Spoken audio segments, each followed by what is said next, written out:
inserisce il Veneto nella lista rossa delle zone a rischio assieme a Campania, Sardegna e Liguria. Chi rientra da queste regioni dovrà stare in quarantena. Immediata la reazione del governatore del Veneto, Luca Zaia, una misura che non si capisce, così ci penalizzano, ha detto, ora vogliamo i loro dati epidemiologici. Il caso del contagio della squadra di calcio, il Baselghelle di Mansuè, non è l'unico in Veneto, sospese già 40 partite. Il presidente della federazione, situazione preoccupante, rischia di bloccarsi tutto. La polizia di Padova sgomina un traffico di GBL, la droga dello stupro veniva acquistata in siti internet olandesi, 9 persone coinvolte tra Padova, Treviso e Vicenza. Era disperso da domenica in montagna dopo essere uscito in un'escursione da solo per cercare dei funghi, trovato il corpo del noto cardiologo trevigiano Leopoldo Celegon. Ex banche popolari, arrivano i primi bonifici per i risparmiatori traditi, l'annuncio dell'associazione Zelino Terzo da Onara. Domani una festa nel Padovano. 57 anni oggi dalla tragedia della Vajont, una cerimonia sofferta, quella al cimitero di Fortogna, per una ferita sempre aperta, ricordate anche le vittime del Covid. Il Teatro Stabile del Veneto riapre le sue sale a Padova, Venezia e Treviso, si torna in sicurezza con rigide disposizioni. Il calendario si ferma a dicembre.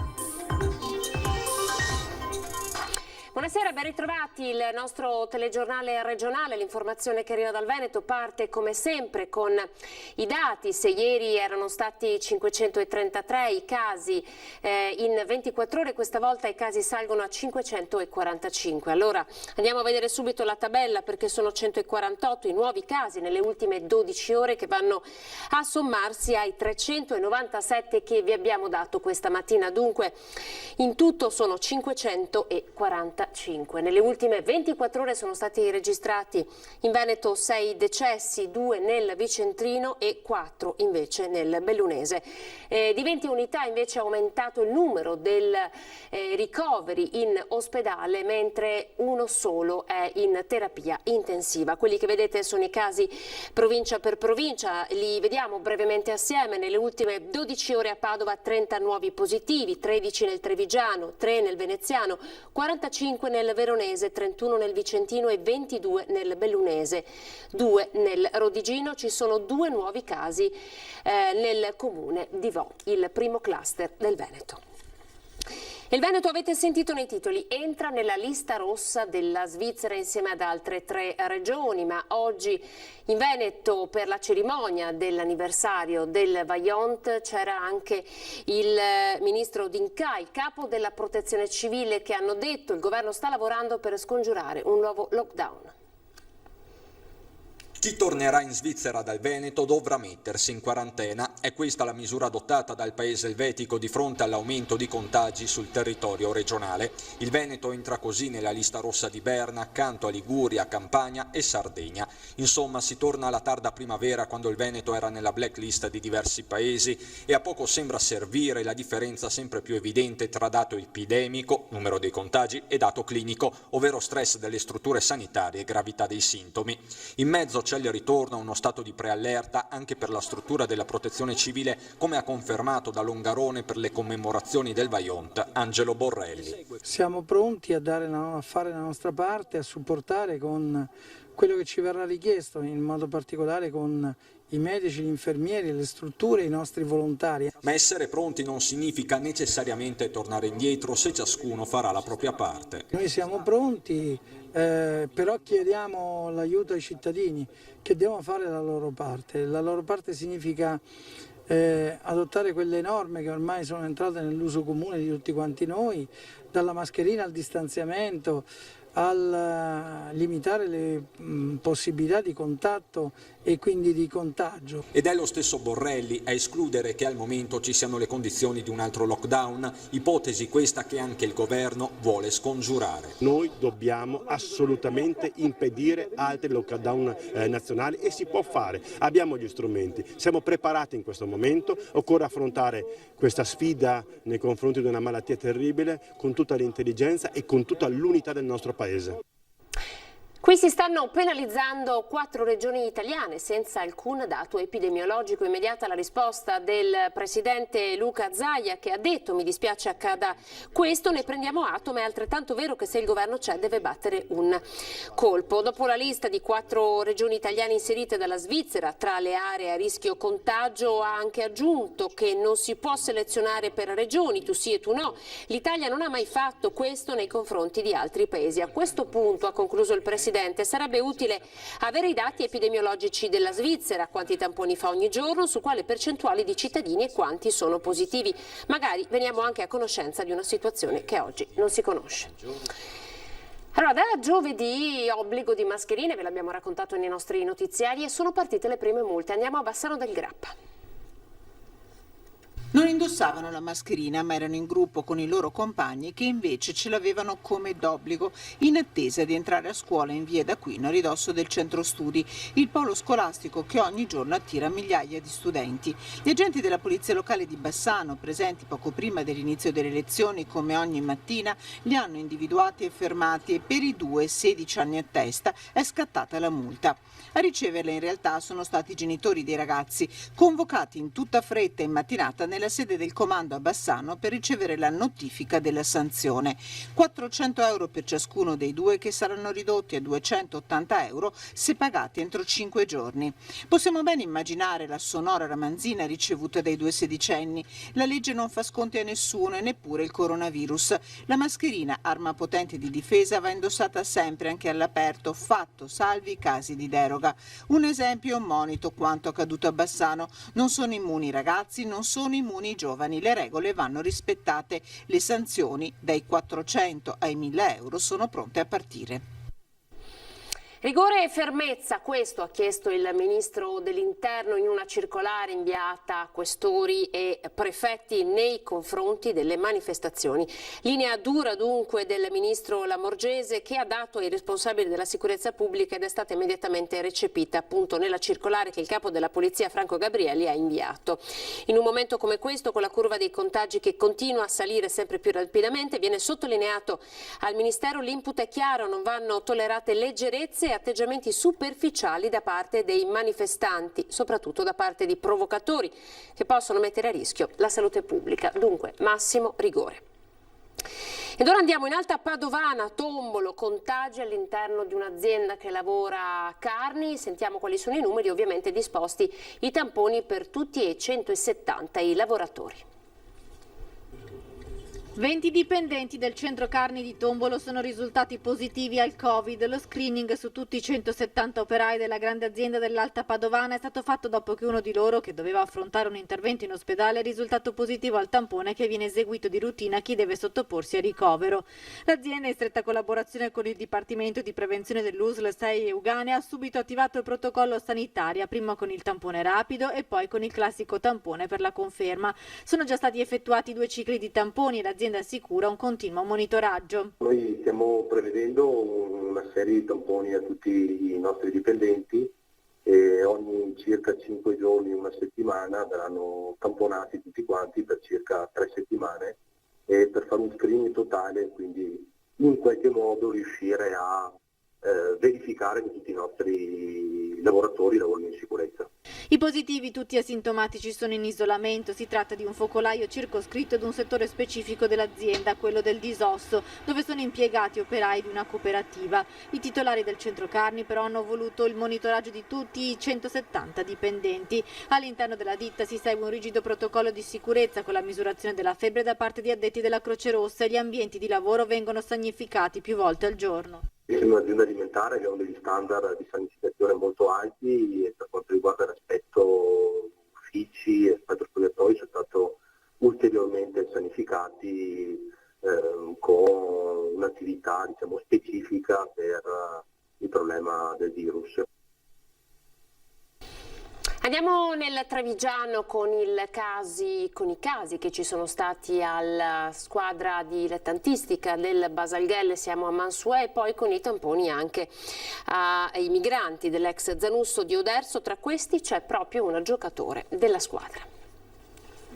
Dopo la positività accertata di 9 giocatori del Baselghelle, oggi nuovo giro di tamponi per la quindicina di compagni di squadra, risultati negativi al primo test, tuttora in isolamento. L'incubo contagi è entrato nel campionato dilettanti lunedì 28 settembre, il giorno successivo alla partita contro la Zermanese, quando un calciatore ha cominciato ad accusare i sintomi del Covid ed è poi risultato positivo, così come altri 8 compagni. Alcuni hanno avuto la febbre ed altri sintomi, nessuno comunque ha dovuto ricorrere a cure ospedaliere. Nella squadra milita anche un giovane che vive all'ex Zanusso di Odarzo. Non aveva giocato domenica 27, essendo già scattata la quarantena per tutti i migranti della caserma, ma aveva partecipato all'ultimo allenamento il 25. La situazione è monitorata dalle autorità sanitarie, in costante contatto con la dirigenza della squadra ed il sindaco. Stiamo seguendo le direttive che ci vengono date. Io dico che se questi ragazzi sono in quarantena sicuramente devono stare isolati,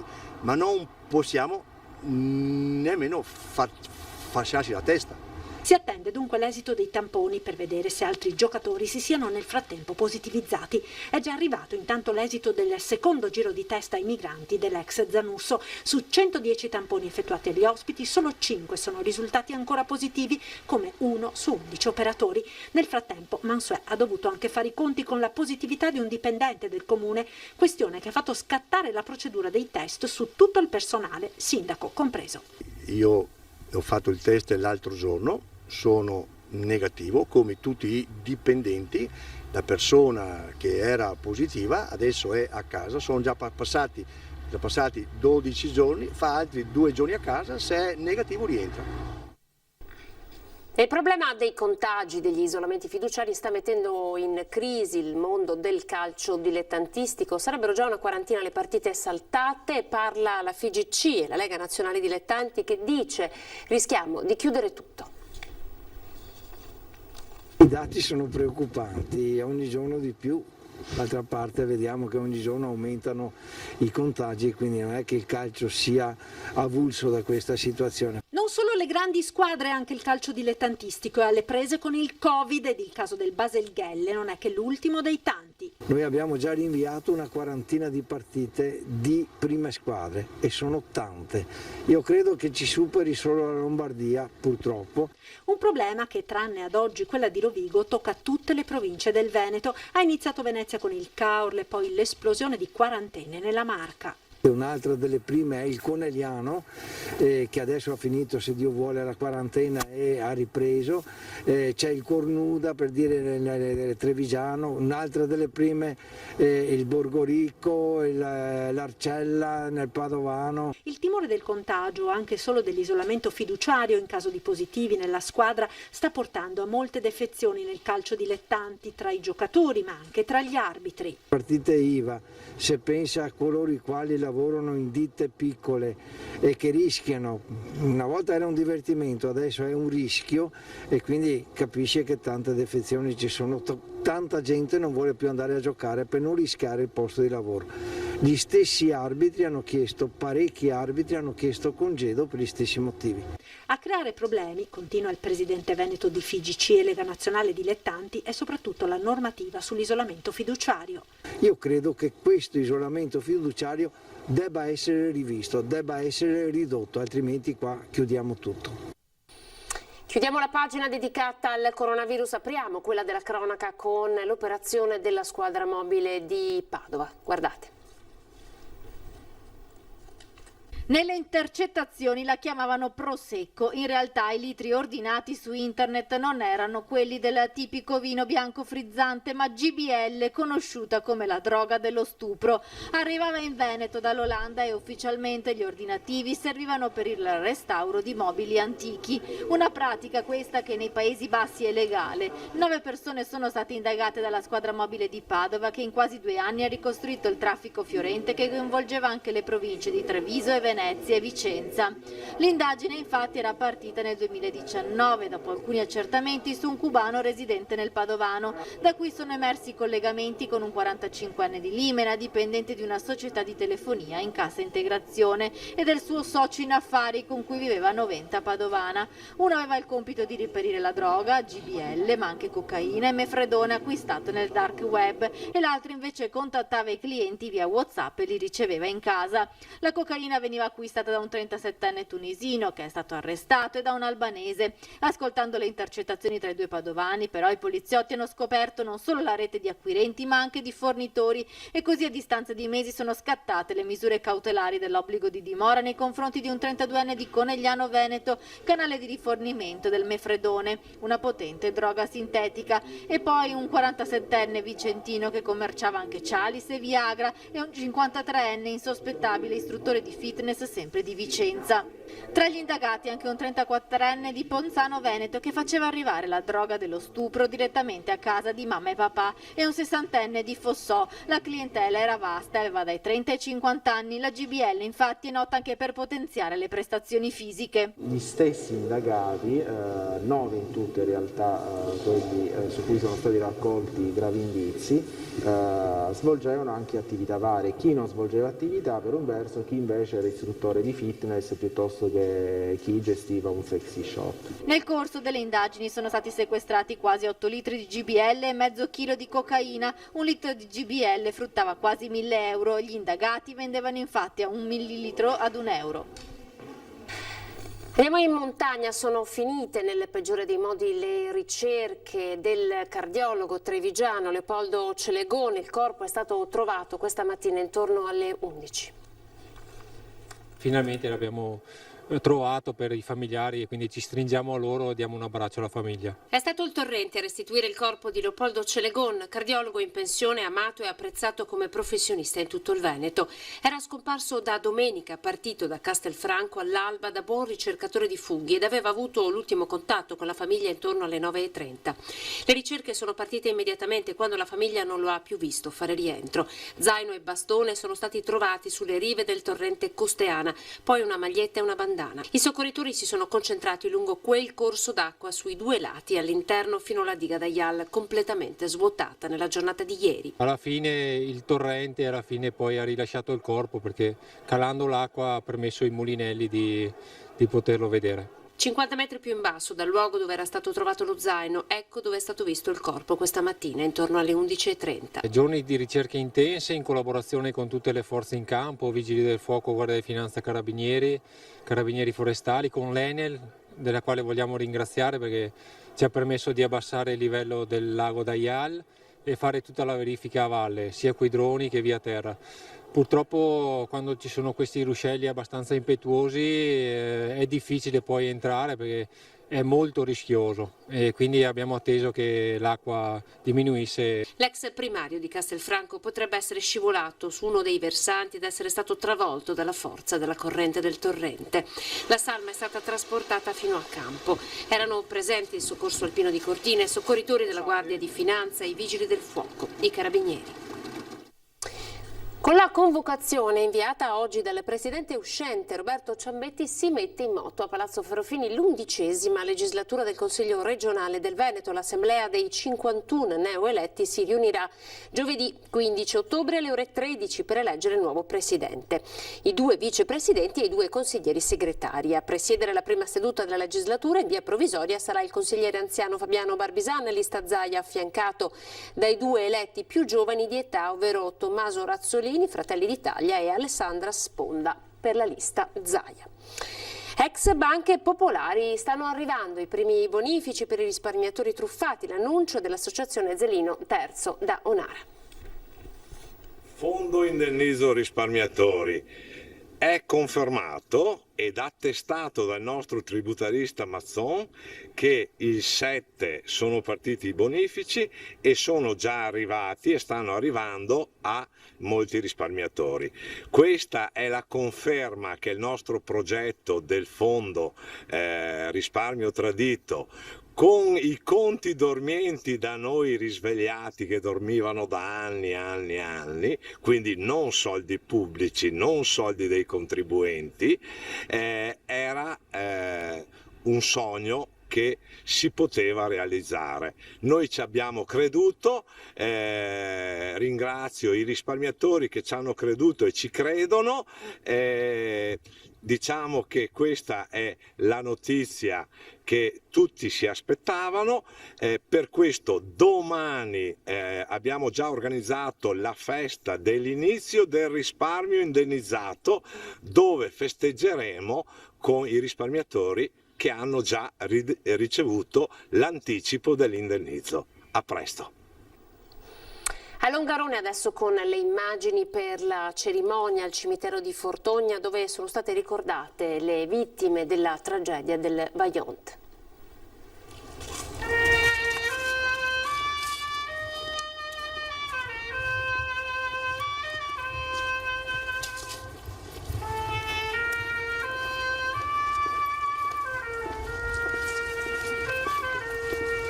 Lei oggi chi ricorda? Mio papà.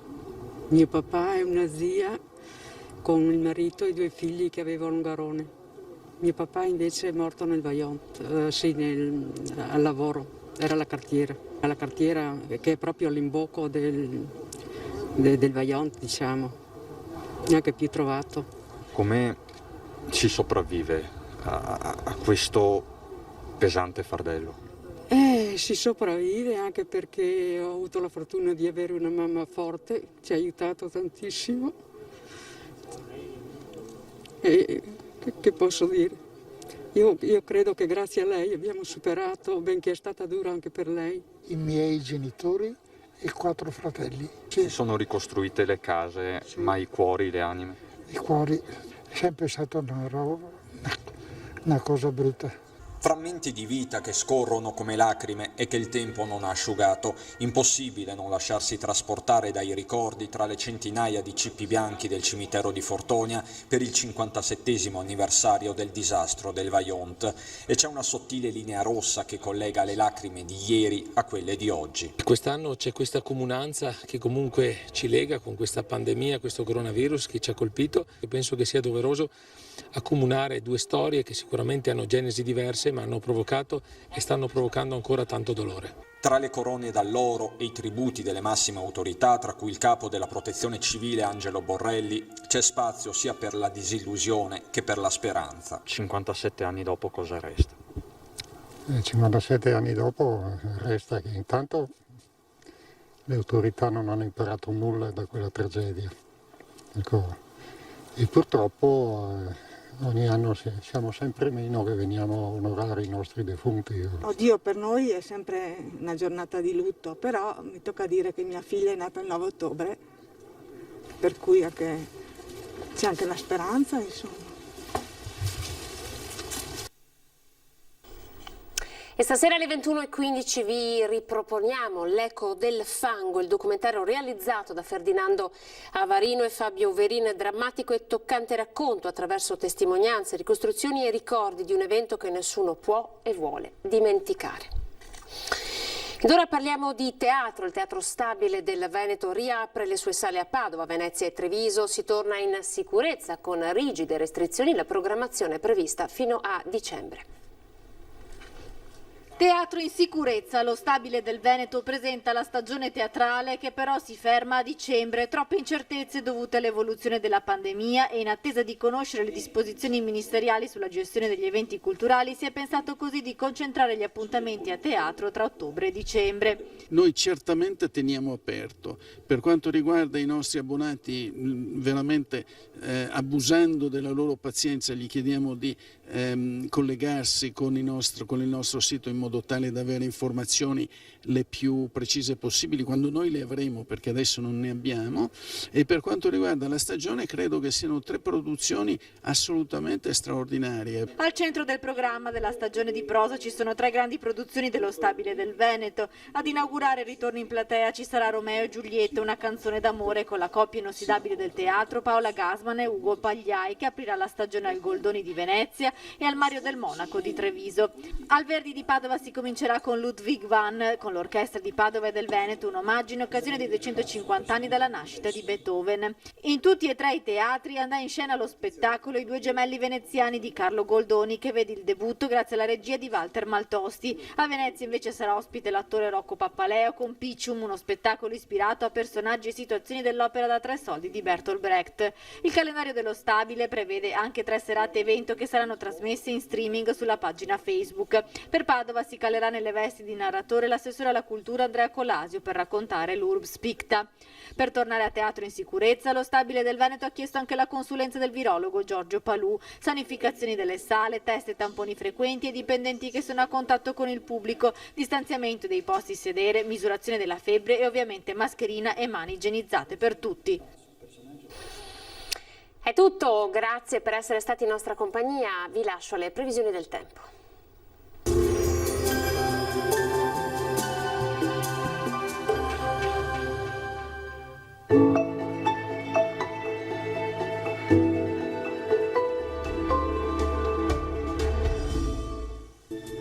Benvenuti al Meteo.